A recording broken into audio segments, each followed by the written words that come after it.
Hola.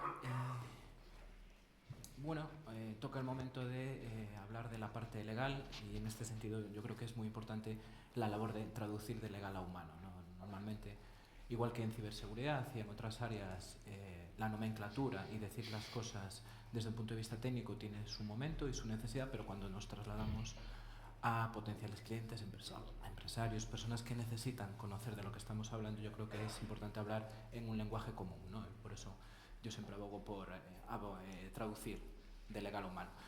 Nos acompañan José y Cora.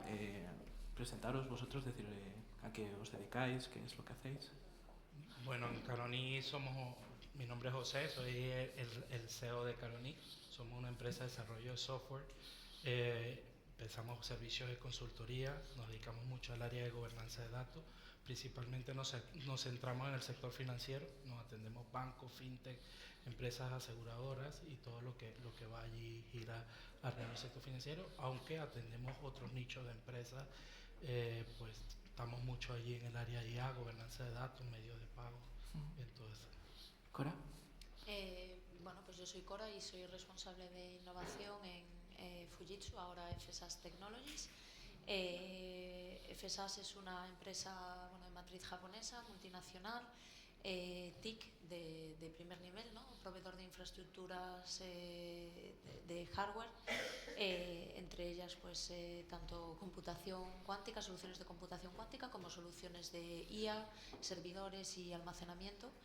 Y bueno, y creo que aquí podemos aportar un poquito, ¿no? en esta mesa, sobre todo por la parte de las soluciones de IA, ¿no? que desarrollamos nosotros. Claro, por lo que decís y lo que estamos hablando, sois un sector importante, ¿no? Y sobre todo la importancia del dato que manejáis, entendido en concepto amplio, no solo como dato personal, sino como dato empresarial, que al final yo creo que un elemento común de lo que todos estamos hablando aquí es que vivimos en la economía del dato, el dato es el nuevo petróleo, el dato en sí mismo es la esencia, ¿no? Y por eso todo lo que estamos hablando de ransomware, gestión correcta, etcétera.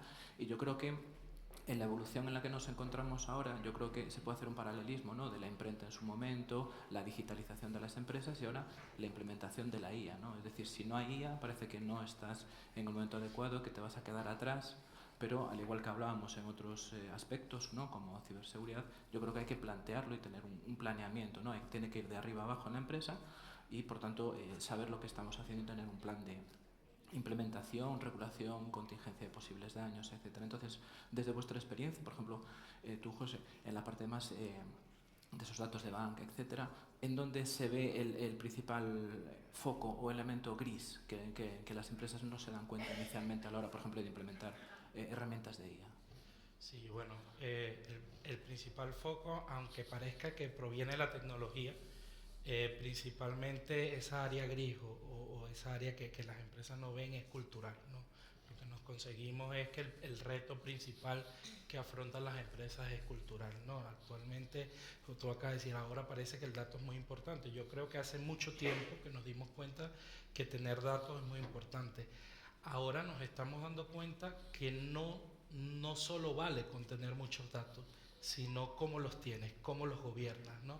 Y yo creo que el principal reto que ahí están afrontando las empresas es esa parte cultural, ¿no? No saben qué datos están siendo usados en estos sistemas, ni cuál es la calidad de esos datos, ni de dónde vienen, cuál es la trazabilidad.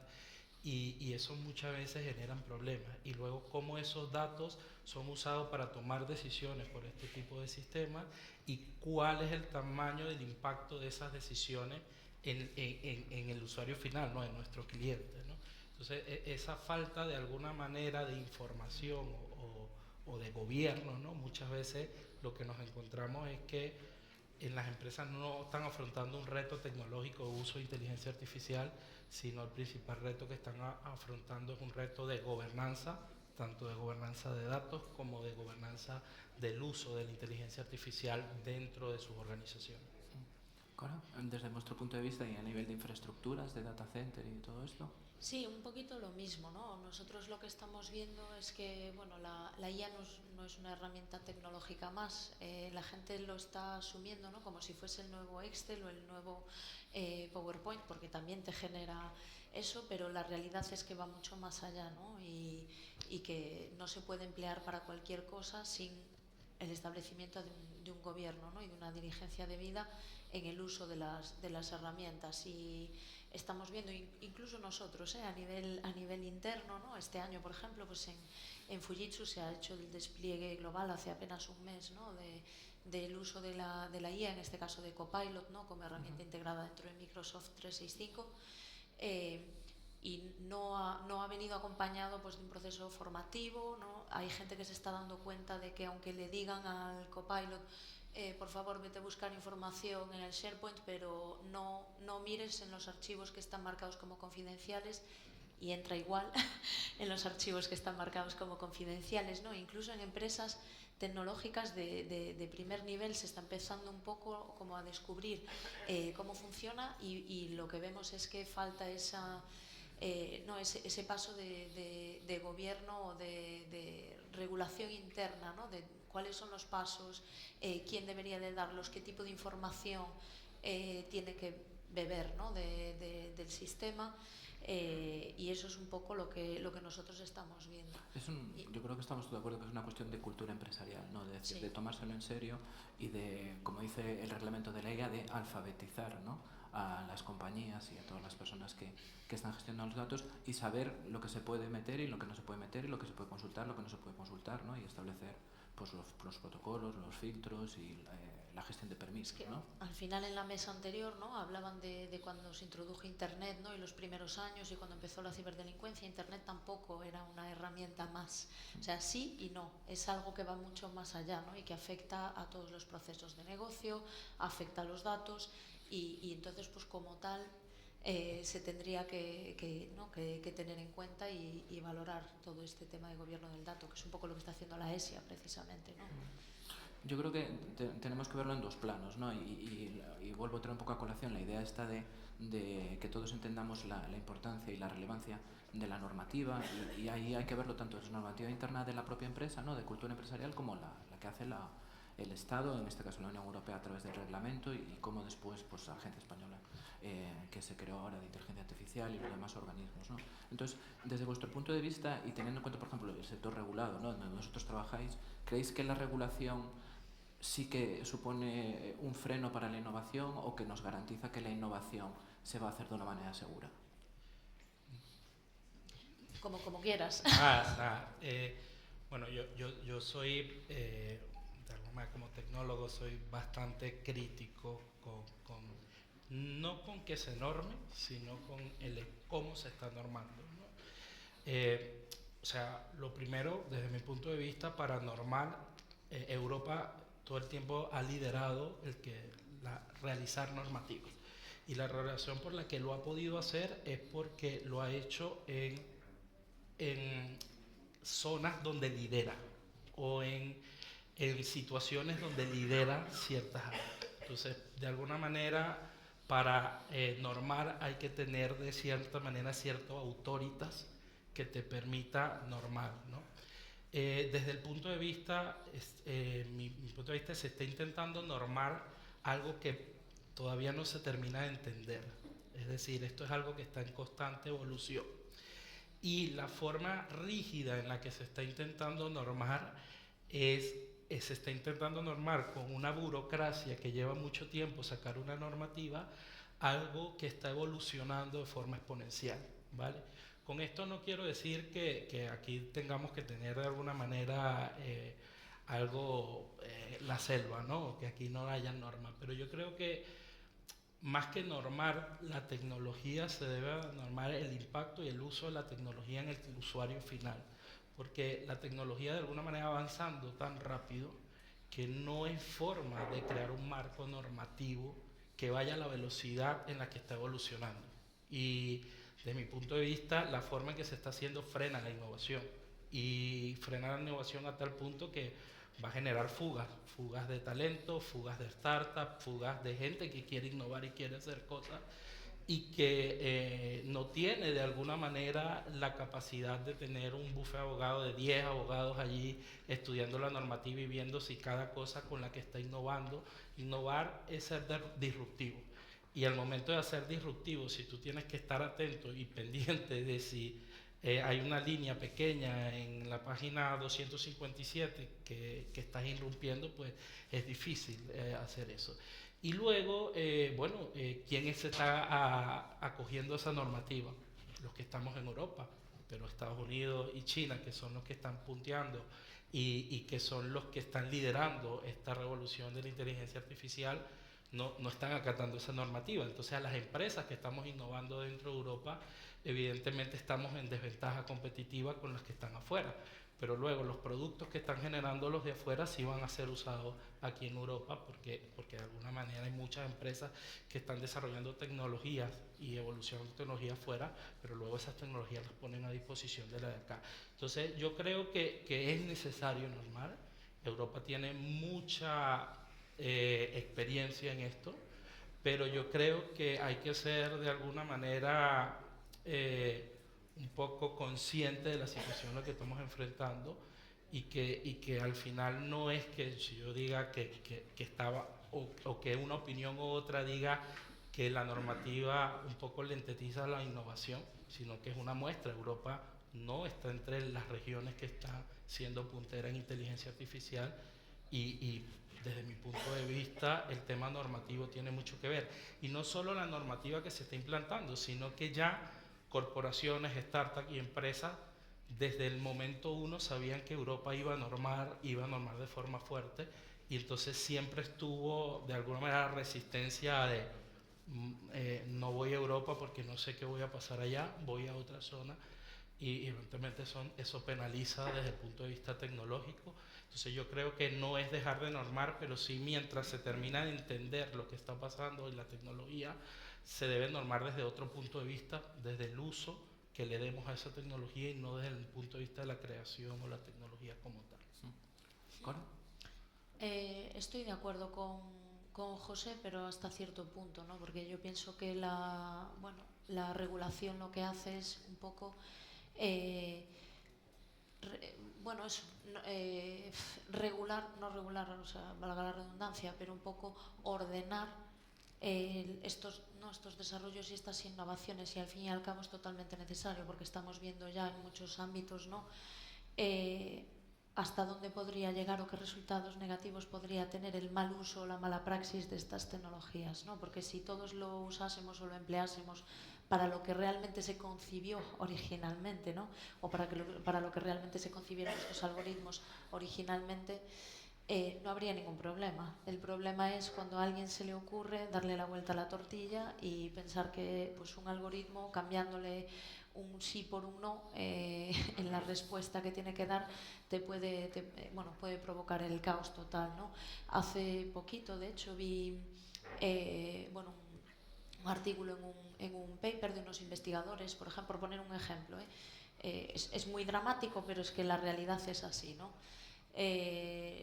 Habían desarrollado un algoritmo de inteligencia artificial para el desarrollo de nuevos fármacos. Nosotros, por ejemplo, nuestro equipo también está trabajando, nuestro equipo de desarrolladores, en algoritmos similares, en este caso de cuántica, ¿no? Con Quantum Machine Learning, para el desarrollo de nuevos fármacos. Y los habían invitado a ese equipo de desarrolladores a dar una conferencia, una charla como la que estamos aquí hoy, pero la charla era sobre precisamente la mala praxis, ¿no? Y no sabían muy bien por dónde tirar y decidieron coger el algoritmo y cambiarlo. En vez de pues, hacer que se ponga a buscar moléculas, ¿no? Para desarrollo de nuevos fármacos, que le cambiaron el sí por el no y fuera que buscase moléculas tóxicas. Pero eso fue cambiando una única palabra, ¿no? Dentro de todo lo que es el desarrollo del algoritmo. Y lo dejaron toda la noche, ¿no? Porque son algoritmos muy, muy complejos, ¿no? Ahí en el ordenador, y cuando volvieron por la mañana se asustaron tanto de los resultados que vieron y apagaron el ordenador y dijeron, esto no lo podemos publicar porque en una noche pues el algoritmo les había encontrado más de 1000 formulaciones tóxicas letales, ¿no? para el ser humano. Entonces, claro, cuando tú puedes hacer eso de forma tan simple, ahí es donde entra el problema, ¿no? Entonces, sin este tipo de regulación, yo creo que es muy peligroso y sí que estaríamos en la ley de la selva, ¿no? Que estábamos comentando. Pero sin irnos tan lejos, o sea, con cosas más simples de ética.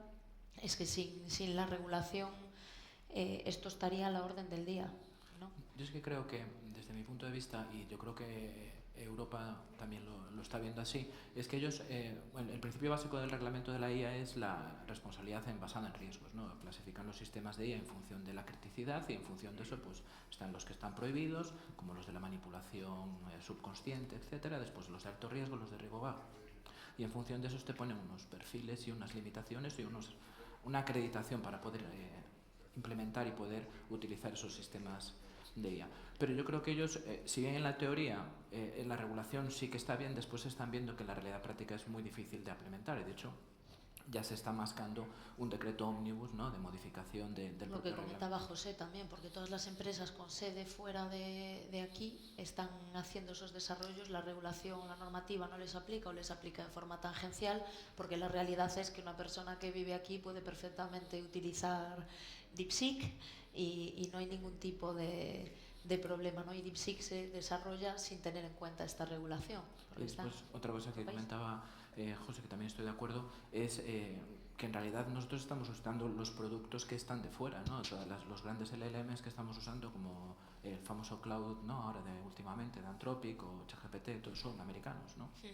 Y ahí nos encontramos con el problema de la transferencia de datos, el distinto régimen, etcétera, ¿no? Entonces yo creo que hay un plano jurídico que tiene que tener una cierta normatividad. Evidentemente creo que falta que hablen los tecnólogos, los que tenéis conocimientos técnicos, con los que saben trasladarlo al punto legal. Evidentemente va a haber una fricción, porque no todo se puede reducir en la terminología. La terminología, igual que en el ámbito médico, tiene que tener una nomenclatura específica, porque una cosa es A y otra cosa es B, pero creo que es necesario una mayor coordinación desde el punto de vista legal y jurídico, porque después vienen las consecuencias, ¿no? ¿Quién paga los platos rotos, ¿no? Porque en las empresas, tú mismo decías ahora, Cora, que en vuestra empresa que acabáis de desplegar o implementar internamente, ¿no?, y que utilizáis Copilot bajo el amparo de Microsoft. Bueno, Microsoft sí que cumple, ¿no?, el famoso el DPA, ¿no?, el contrato de gestión de tratamiento de datos dentro de la infraestructura, pero aún así hay disfunciones, como vosotros veis. Entonces, yo creo que a nivel de empresa hace falta la alfabetización, como comentábamos antes, que todo el mundo sepa hasta dónde es lo que se puede hacer, lo que no se puede hacer, ¿no? Y después, ¿quién paga el plato roto? Es decir, un trabajador, por lo que sea, decide utilizar la IA, se causa un perjuicio para un cliente, el cliente le pide a la empresa, entonces, ¿quién paga? Sí, allí hoy en día paga la empresa, ¿no? Y de alguna manera se puede externalizar de alguna manera la implantación, se puede externalizar, pero al final la responsabilidad no se puede externalizar, ¿no? Entonces es importante, así como hablaban del tema de seguridad, al final los daños los sufre la empresa, aquí igual, ¿no? Si algo sale mal, la responsabilidad es de la empresa. Y yo creo que de eso hay que ser muy conscientes, porque yo creo que actualmente se está implantando inteligencia artificial desde varios puntos, ¿no?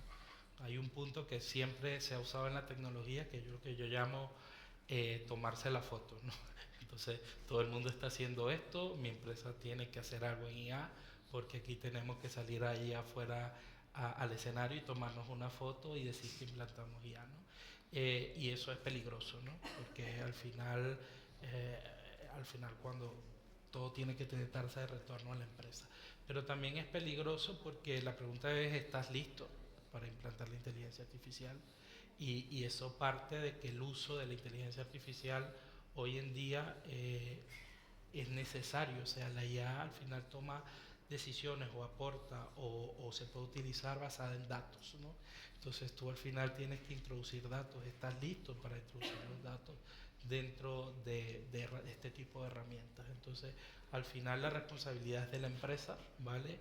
El desarrollador o el que hace la herramienta, al final un desarrollador no tiene que hacer una implantación, no tiene el 100% del ciclo de uso, o sea, no sabe cómo tú vas a usar la herramienta.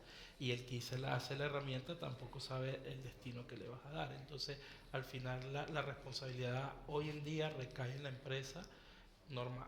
A lo mejor la normativa de alguna manera en algún punto tendrá que involucrar otros entes dentro de esa responsabilidad, pero hoy en día recae en la empresa y es por lo tanto que la empresa debe tener cuidado con la decisión que toma y debe clasificar, porque de alguna manera cuando hablamos de gobierno de IA, una de las labores del gobierno, no del dato, sino de IA, es no solo determinar qué herramientas vas a usar, sino cuál es la criticidad de esa herramienta. O sea, si estamos hablando de una herramienta que genera algo para publicar artículos en un blog, pues genial.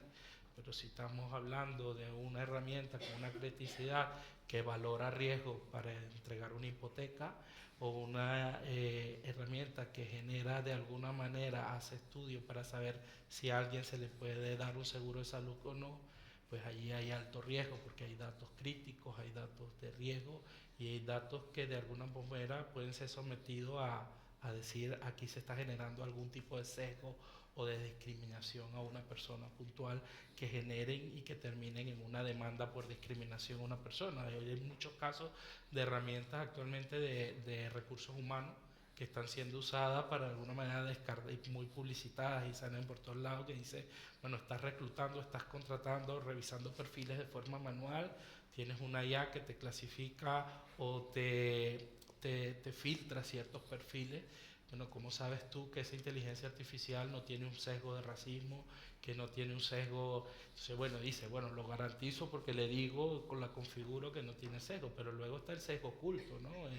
Ese sesgo oculto que se genera y dice, bueno, tú me dices que no discrimine por la raza, pero yo puedo determinar, la inteligencia artificial podría decir, mira, tú me dices que seleccionen los mejores perfiles y yo a lo mejor por temas raciales no discrimino, pero a lo mejor yo me entero o estoy viendo estadísticas que me dicen que cierto código postal tiene una longevidad mayor de vida y por lo tanto yo me voy a centrar en ese código postal porque voy a tener trabajadores con mayor longevidad, ¿no? Entonces, de alguna manera hay forma hay forma de que eso se pueda convertir luego en una demanda que diga a alguien que lo discriminaste de cierta forma, pues ese algoritmo lo discriminó. Entonces hay que tener mucho cuidado en ese sentido, valorando la criticidad de la herramienta que estás usando, porque digo, no le vas a meter el mismo tiempo, el mismo a valorar una herramienta como esta a una herramienta que te publica artículos en un blog. Y como proveedores, ¿hay alguna manera de auditar de verdad el código de la IA, los algoritmos, para evitar precisamente lo que comentabas, José, de esos riesgos de discriminación, sesgo, etcétera? ¿Podemos a nuestros clientes, o os lo han pedido en algún momento, oye, ¿puedes garantizarme o puedes decirme si hay alguna manera de efectivamente evitar ese tipo de riesgos legales? Auditar el código no lo creo. Yo creo que de momento no. Pero bueno, nosotros concretamente como proveedores de infraestructura ofrecemos soluciones. Tenemos una solución que se llama Private GPT, el GPT privado, y es una solución de infraestructura fuera de la nube, que funciona completamente desconectada, que los clientes pueden comprar y básicamente pues es una IA con la que tú puedes interactuar, subirle documentación pues totalmente confidencial o con datos personales porque no está conectada a internet, y con la que tú pues eso, puedes interactuar y trabajar con ella con seguridad, ¿no? Entonces pues, auditar el código no, pero bueno, es una solución que realmente si se mantiene desconectada es auditable. Sabes que nadie ha podido acceder a los datos y que todo lo que tú le estás preguntando viene de lo que tú le hayas dado. Es decir, para que tú pensemos, pues por ejemplo, eso en un bufete de abogados, ¿no? Para que te pueda dar respuestas tienes que haberle subido tú antes, por ejemplo, pues todas las sentencias o los procesos judiciales en los que estés trabajando o todos los perfiles de los clientes y demás. Mientras tú no subas esa información no te puede ofrecer nada, ¿no? Se trata solo pues de un LLM básico, pero bueno, es una solución que para determinados sectores, ¿no? Sí que te ofrece esa posibilidad que no te ofrecen las soluciones abiertas como GPT o Claude o cualquiera de estas que al final están conectadas y que tú no sabes a dónde estás subiendo la información, ¿no? Y quién puede estar teniendo acceso a esos datos que pueden ser confidenciales. Y es algo que en línea con lo que comentaba José, que es muy importante en determinados sectores, ¿no? este mes salieron además 2 noticias publicadas recientemente, ¿no?, en el ámbito jurídico, precisamente, de un juez que había utilizado la IA, ¿no?, para la redacción de una sentencia. Y bueno, se descubrió simplemente porque se olvidó cuando hizo copiar-pegar de eliminar la interacción con la propia inteligencia artificial. Y por otro lado el de una abogada que utilizó también las respuestas que le había dado el GPT, y eran respuestas alucinatorias, es decir, el GPT se había inventado sentencias a las que hacía referencia, ¿no?, en su escrito, en sus alegaciones, esta abogada. Y bueno, ambos han sido sancionados en relación con, ¿no?, la pregunta anterior de quién es responsable. De momento son las personas las responsables, pero es que en el ámbito jurídico está totalmente prohibido, ¿no?, el uso de la inteligencia artificial por el momento, ¿no? Y yo creo que tampoco es necesario ser tan drásticos, ¿no?, porque no deja de ser una ayuda. Hay unos retrasos, pues por ejemplo en este caso en el ámbito jurídico, ¿no?, de más de 2 años para conseguir tener un juicio y demás para determinadas cosas. Pero sí que es cierto que debería de regularse, ¿no?, y hacerse a lo mejor pues eso, con este tipo de soluciones que están desconectadas, ¿no?, o con soluciones pues auditadas de alguna forma, para asegurarse de que los datos no se filtran o que no se suben datos personales a plataformas que tienen los servidores pues en China, en Estados Unidos o en sitios que no cumplen con la regulación europea, en este caso. Con lo cual podemos decir que no hay una solución 100% fiable, es decir, ninguna de las medidas que adoptemos, si decidimos implementar la IA en nuestra corporación, nos va a garantizar el 100%, igual que yo siempre digo lo mismo, no hay ningún contrato que te vaya a proteger en el 100% de las situaciones, siempre puede haber algo. Y entonces, pero sí que podemos un poco, al hilo de lo que comentáis, si la implementamos sin impremis, ¿no?, dentro, fuera de la red, por decirlo, de la gran red, sí que podemos tener más control, ¿no? Lo que pasa es que ahí habría una segunda fase, que es alimentar, ¿no?, sí, y bueno, y la parte de validación, ¿no?, y todo ese proceso yo creo que habría que definir internamente, ¿no?, dentro de las empresas, un proceso de gobernanza corporativa del uso de la IA. Y dentro de todos esos pasos, el último tiene que ser el de validación, es decir, validación de la información que te está aportando la inteligencia artificial, es decir, no fiarte de lo primero que te dice, y que haya un proceso interno de validación de 1, 2 o 3 personas, las que sean necesarias, sobre todo en procesos pues de este tipo, ¿no?, que pueden ser sensibles o altamente sensibles, o incluso en procesos pues médicos, ¿no?, a lo mejor el uso de la inteligencia artificial para un diagnóstico, pues que eso esté validado por detrás antes pues por un médico, un facultativo, antes de dar el diagnóstico definitivo, ¿no?, o en este caso pues antes de redactar la sentencia, que haya alguien que valide y que haya leído todo para que vea que no hay es que tenía que haber supervisión, cosas por el medio, ¿no? Tenía Pero que haber visto, eso formaría parte del proceso de gobernanza interna, de uso de la IA. Ahí el tema de auditar es controversial, porque normalmente cuando auditas o certificas software, es porque los software normalmente son determinísticos, ¿no? Entonces aquí estamos tratando de algo que es probabilístico y no determinístico. Entonces es muy complejo auditar este tipo de sistemas, ¿no? Pero lo que tú dices, o lo que comentaba acá Cora, es el tema de se puede disminuir el impacto pues usando algún tipo de solución, implementando este tipo de soluciones que se llaman RAG, ¿no?, donde bueno, tú tienes una aplicación que usa un modelo, que puede ser cualquiera, ¿no?, y que luego la alimentas con una base de datos de tu dato, ¿no?, de tu información. Y ahí es donde viene empalmando un poco con lo que tú comentabas del gobierno, ¿no? ¿Por qué? Porque, bueno, tú tienes que hacer lo que se llama la ingesta de estos datos en esa base de datos vectorial, y ahí es donde el gobierno del dato tiene una importancia muy ruda, ¿no? Porque a mí me gusta más que decir debemos auditarla ya, a debemos monitorizarla.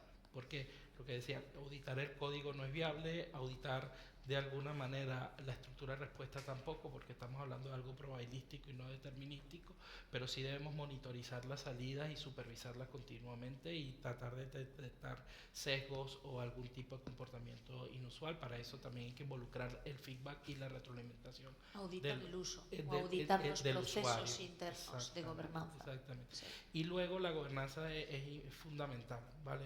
La gobernanza desde el punto de vista de datos, ¿no? Es decir, qué estás introduciendo, cuál es la calidad del dato que estás introduciendo, desde el punto de vista del linaje o trazabilidad, de tener de alguna manera la traza completa de dónde vienen los datos y cómo han morfado o quién los ha manipulado, ¿vale? Y luego que eso al final se traduce en tener un dato confiable, ¿no? El determinar los roles y los responsables dentro de una organización que hay sobre los datos. O sea, hay organizaciones, dependiendo de su morfología, que necesitan a lo mejor una gobernanza más centralizada, otras una gobernanza federada, otras 100% descentralizadas, que son menos las organizaciones que apuestan por eso, por su morfología, pero normalmente vamos a una federada o una centralizada. Pero el sistema de gobernanza de los datos, de contar con una fuente única del dato, que se entienda y esté documentado los ciclos de vida de los datos, por lo menos en una institución financiera. Un ejemplo es, bueno, si yo tengo una herramienta de inteligencia artificial que me ayuda como director de una oficina y le pregunto y le doy una tasa de interés a un cliente, y resulta que la IA sacó las tasas de interés de un documento desactualizado porque la ingesta no contempla un ciclo de vida, pues yo estoy dando datos falsos y eso puede generar un problema, ¿no? Entonces es importante tener todo esto y de forma automatizada, ¿no? El sistema de ingesta de alguna manera, y luego esa capa de abstracción que abstrae la implementación de la monitorización e incluso del algoritmo que estamos usando, porque muchas organizaciones, no solo pequeñas, sino organizaciones grandes, se están atando a una tecnología. Por lo menos yo decía, bueno, nosotros implantamos Copilot, ¿vale? Pero bueno, desde nuestra experiencia y nuestro punto de vista hay que implantar una, ¿vale? Pero es importante aislar las aplicaciones que estás desarrollando dentro de la organización de la tecnología, porque aquí se está viviendo una especie de guerra de tronos, ¿no? Y al final no sabemos cuál es el algoritmo o el modelo que va a reinar acá. Entonces, si tú te fuiste o elegiste un modelo que te dice tú y que en 2 o 3 meses, ese no, o en 1 año, 2 años, ese modelo pues de alguna manera no es el modelo que está liderando, ¿no? Entonces, ¿qué tienes? Que cambiar todas tus aplicaciones para un nuevo modelo, o tienes una capa de abstracción que te permita switchar de modelos y automatizar, y todo eso se puede lograr usando de alguna manera configuraciones internas dentro de la empresa, donde tú tengas la visión y la trazabilidad de los datos con los que alimentan y cómo responden esos modelos o esas aplicaciones a tus necesidades con lo que tú suministras. Entonces podemos llegar a la conclusión, ¿no?, de que antes de subirnos a la ola de la IA, ¿no?, yo creo que la empresa tendría que hacer sentarse, ¿no?, igual que comentábamos en ciberseguridad, que hay que sentarse y decir, bueno, aquí estamos y qué es lo que tengo que tener, ¿no?, el checklist básico, ¿no? Entonces yo creo que para la IA primero es sentarse, ver a dónde queremos ir, ¿no?, qué es lo que necesitamos o cómo nos puede ayudar la tecnología, ¿no?, y también hacer lo que dices tú, el configurarme para garantizar la interoperabilidad, ¿no?, de la información, y yo que pueda cambiar de un proveedor a otro proveedor sin que ello implique perder 1 año de trabajo, ¿no? Entonces, a modo de cierre, ¿cuáles serían las 3 cosas o 4 cosas que le recomendaríais a cualquier empresa, que o pyme, mediana, grande, que esté decidiendo usar la IA para, dentro de lo que cabe, limitar los riesgos? Sabemos que el riesgo cero no existe en ningún ámbito, y en el jurídico menos, ya cuando los jueces no dictan sentencias, sino que copian lo que le dice un chat GPT, pues bueno. Entonces, ¿qué es lo que le recomendarías como punto básico, más allá de que después, evidentemente, sí, yo creo que hay que hacer una personalización de implementación, sí o sí, ¿no? Sí, yo desde, o sea, y pensando en una empresa que está partiendo de cero, yo creo que lo primero que tiene que tener en cuenta es que tiene que considerar la IA, ¿vale? Y si no lo consideran ellos, lo van a considerar sus trabajadores, ¿no?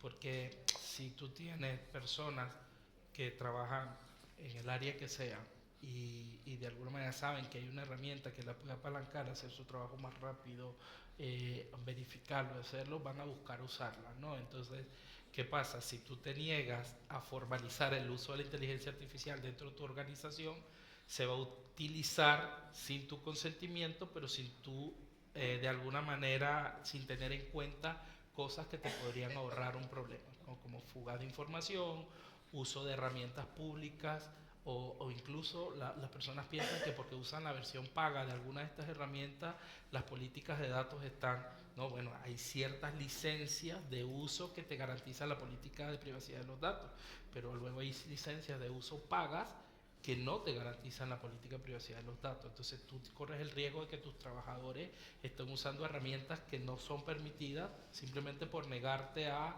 valorar o usar el uso de inteligencia artificial dentro de tu organización. Entonces, medidas muy rápidas que una organización pequeña tiene que tener: primero, normar las herramientas que se deben usar; segundo, detectar el área, ¿no?, y la criticidad del área donde se va a usar esas herramientas, ¿vale? Y de alguna manera poner procesos que de alguna manera gobiernen el uso de herramientas. A lo mejor, por lo que decía antes, mira, hay herramientas de una criticidad muy baja, pues yo dejo trabajar a la gente y de alguna manera no miento, pero a lo mejor hay ciertas áreas de la organización donde la toma de decisión tiene un impacto que el uso de la herramienta debe pasar por un comité, ¿vale? Entonces, ese tipo de decisiones pequeñas que son rápidas son decisiones que deberían estar tomando todas las empresas, muy aparte de la decisión de visión grande de voy a revisar todo el esquema de gobernanza de mis datos, voy a revisar cómo me preparo para abordar la inteligencia artificial desde un punto de vista que lo pueda implantar in-house y que de alguna manera pueda alimentar esa IA con datos válidos, con datos confiables, sin perder seguridad, ¿no? Porque de alguna manera en el punto donde le ponemos todos los datos a la IA, creemos que, como lo decía Coro muy bien, con un prompt que diga, mira, no toques estos ficheros, estamos de alguna manera libres de culpa, y no es así, ¿vale? O sea, necesitamos saber la criticidad de los datos que estamos alimentando. Pero bueno, los procesos de gobernanza de datos, así como los procesos de gobernanza de inteligencia artificial, son procesos complejos, dolorosos, que revisan y tocan cómo la empresa lleva toda una vida trabajando. Entonces, antes de dar esos pasos, se pueden dar pasos pequeños, que es, bueno, establecer herramientas, departamentos que la pueden usar, la libertad de cada uno de esos departamentos a usar herramientas, a lo mejor sin una supervisión o aprobación, y otros departamentos que requieran una supervisión y aprobación, y luego formar, ¿no? Yo creo que hay dos puntos de formación, ¿no? El punto de formación de la resistencia al cambio, donde hay personas que se resisten a usar IA por desconocimiento, por miedo, ¿vale? Dentro de una organización, y eso hay que formarlo e impulsarlo. Pero el otro punto es personas que no entienden la gravedad de usar IA incumpliendo ciertas normativas de la empresa, y a lo mejor, mira, la empresa decidió que íbamos a usar Gemini o GitHub Copilot o cualquiera de estas, pero a mí me funciona mejor ChatGPT, y entonces yo tengo el mío personal y lo uso, y agarro y pego un montón de datos de la empresa, y yo no sé dónde están terminando esos datos, y eso puede terminar en una responsabilidad grave en la empresa. Entonces también hay que formar para que entiendan de alguna manera la gravedad de una de estos tipos de acciones. Coincido en casi todo o sea, prácticamente en todo lo que has dicho, ¿no? Es decir, yo lo resumiría en que hay que pasar de un uso informal a un uso formal o gobernado de la IA. Hasta ahora pues estaba muy bien, todos estábamos probando, hoy pruebo Gemini, mañana me pruebo el GPT, Claude, y hemos pasado pues eso así los últimos 3 años aproximadamente, pero ahora ha llegado un punto en que no se puede continuar así, ¿no? Las empresas, no, sobre todo a nivel empresarial, no pueden continuar de esa forma. Entonces yo trataría en primer lugar de pasar eso, de un uso informal a un uso formal o gobernado, ¿no?, de la inteligencia artificial, quizás, y barriendo de nuevo para casa, pues empleando modelos que puedas utilizar offline, bueno, no solo el nuestro, ¿no? O sea, nuestra infraestructura de GPT privado, esa la puedes usar, pero bueno, hay algunos modelos que ya te puedes descargar también y tenerlos offline y trabajar con ellos offline. Después, en segundo lugar, estaría la parte de gobernanza, ¿no?, que comentaba José, incluyendo toda la parte de formación en compliance, ¿no?, a los empleados. Ahora mismo la formación en compliance habitualmente está basada en anticorrupción y después la parte de protección de datos personales, ¿no?, el GDPR.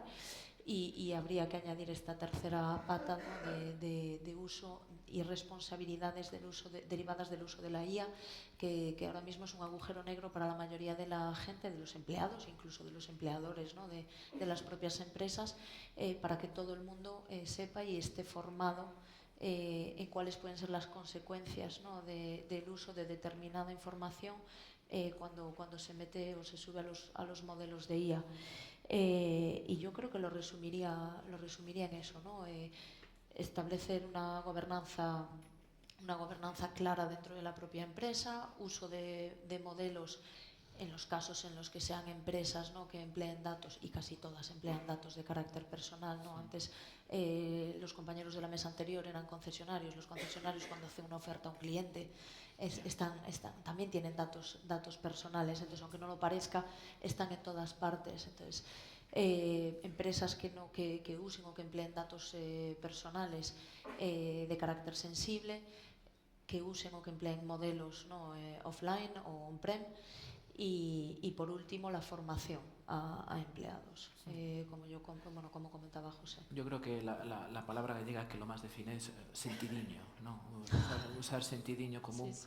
Para usar la tecnología que nos ayuda y que nos facilita la vida y optimiza, ¿no? los procesos dentro de las empresas, pero lo que no puede ser es que una herramienta nos lleve al tacho, ¿no? Igual que comentaba la compañía de ciberseguridad, que hay una media de 6 meses de cierre para todos los que no se lo toman en serio. Pues yo creo que la responsabilidad derivada del mal uso, porque la tecnología no es buen animal, de hecho nace con carácter neutral, depende del uso que le demos, ¿no? Igual que un cuchillo puede ser para cortar jamón, pues puede ser también para cortar las ruedas de un coche, ¿no? Me refiero que depende un poco como el uso que le queramos dar a la tecnología. Entonces yo creo que la conclusión, ¿no? a la que podemos llegar es eso, usarlo con sentidiño común, tomárselo con cierta calma y darle, igual que en el 2016-2017 todos nos volvimos locos con la protección de datos, con el famoso Reglamento General de Protección de Datos, y tengo que implementarla porque si no mañana mi empresa cierra, que viene a la agencia y me pone una multa de 20 millones, pues yo creo que con la IA es un riesgo mayor que el GPR, más que nada porque usa los datos de protección de datos esencialmente para entrenarse, alimentarse y perdemos un poco el control, ¿no? Antes de que teníamos los archivos encima de la mesa, pero es que ahora están en no sé dónde, ¿no?